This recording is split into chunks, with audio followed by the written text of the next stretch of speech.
Hello students, मैं आपको आज अदर हाइड्रोलिक डिवाइसेस की यूनिट 5 में मैं यहाँ पे ये बताना चाहता हूँ कि कौन कौन से मैंने टॉपिक बता दिया है। हाइड्रोलिक एकोमुलेटर, इंटेंसिफायर, हाइड्रोलिक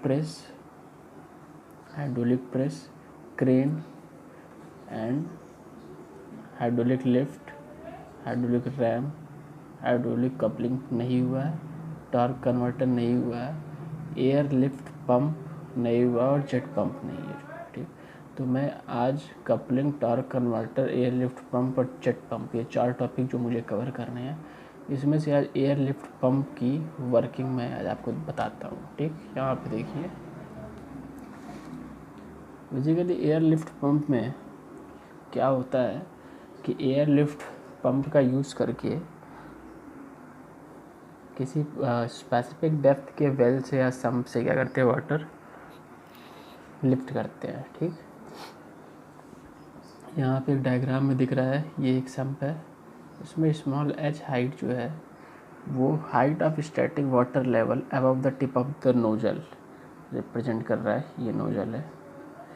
और कैपिटल H जो है this height to which water is to be lifted above the tip of the nozzle, mean static water nozzle के टिप पर, नोजल के टिप से स्टैटिक वाटर की जो हाइट है वो स्मॉल h है, और कैपिटल H वो हाइट है जिस हाइट पर वाटर को लिफ्ट कराना है।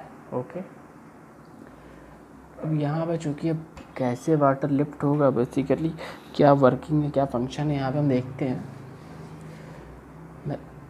Air lift pump is a device which is used for lifting water from a well or sump by using compressed air. The compressed air is made up to mix with the water. Okay, actually होता क्या है, यहाँ पे हम देख सकते हैं, यहाँ पे कंप्रेस्ड एयर का फ्लो होता है इस पाइप में। ठीक है, कंप्रेस्ड एयर का फ्लो होता है, कंप्रेस्ड एयर का फ्लो होता है इस पाइप से, और यहाँ पे आगे क्या पोर्शन में लगा होता है, नोज़ल।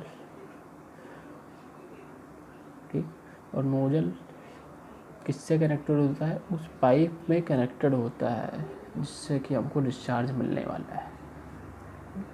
ये पाइप फर्दर किस में होता है, टिप होता है यहाँ पे सम्प में या वेल में टिप होता है।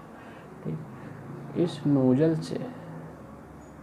से जब कंप्रेस्ड एयर निकलता है तो ये वाटर के साथ मिक्स करके क्या करता है, एयर वाटर मिक्सचर बनाता है।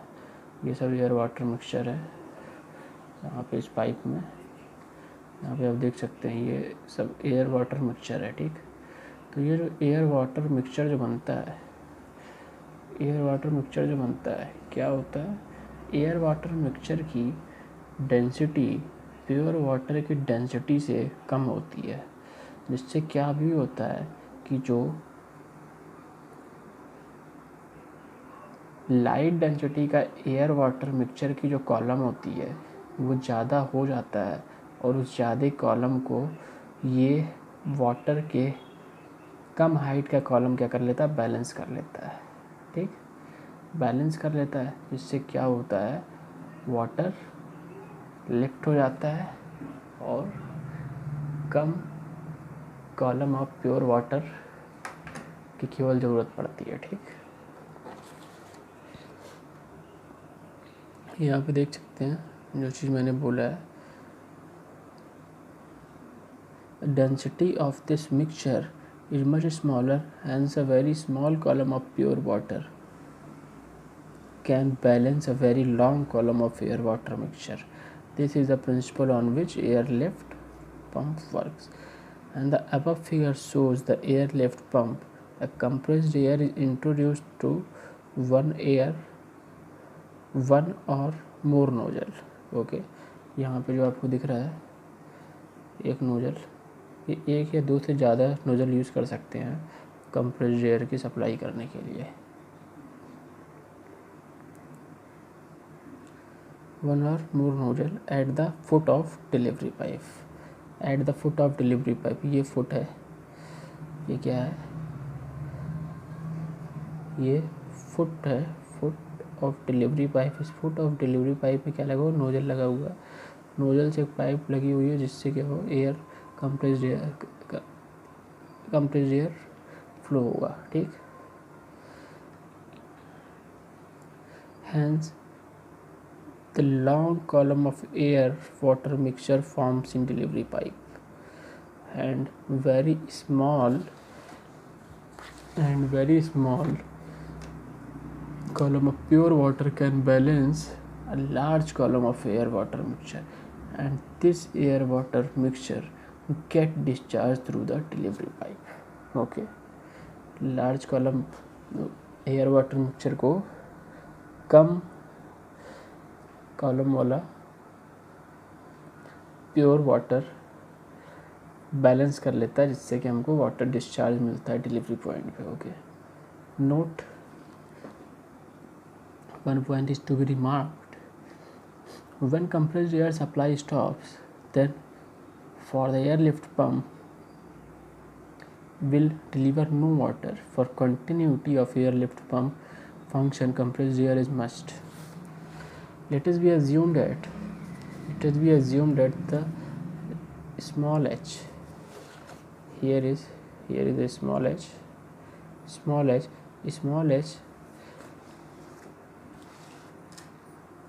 equal to height of static water level above the tip of the nozzle. Capital H is equal to height to which water is to be lifted above the tip of the nozzle. Okay, and here we have to pinch a particular point, that is capital H minus small h is known as useful lift. This difference is known as useful lift, and if the useful lift is less than the height of static water above the tip of the nozzle is most favorable. It means capital H minus small h किससे कम होना चाहिए, small h से कम होना चाहिए एक अच्छे airlift pump के लिए, ठीक। Therefore the best result, the following condition must be hold true, difference of capital H and small h should be less than small h, and the ratio small h upon capital H minus small h generally varies from 4 to 1. If the h is equal to 30 meter, it means if the h, that is height of static water level above the tip of the nozzle, is 30 meter, then the ratio of small h and the difference of capital H and small h is about 4, and if small h is equal to 90, then the ratio will be 1. Okay, now we can take an example. If small h is equal to 30 meter, then this ratio is equal to 4 meter and h is equal to 37.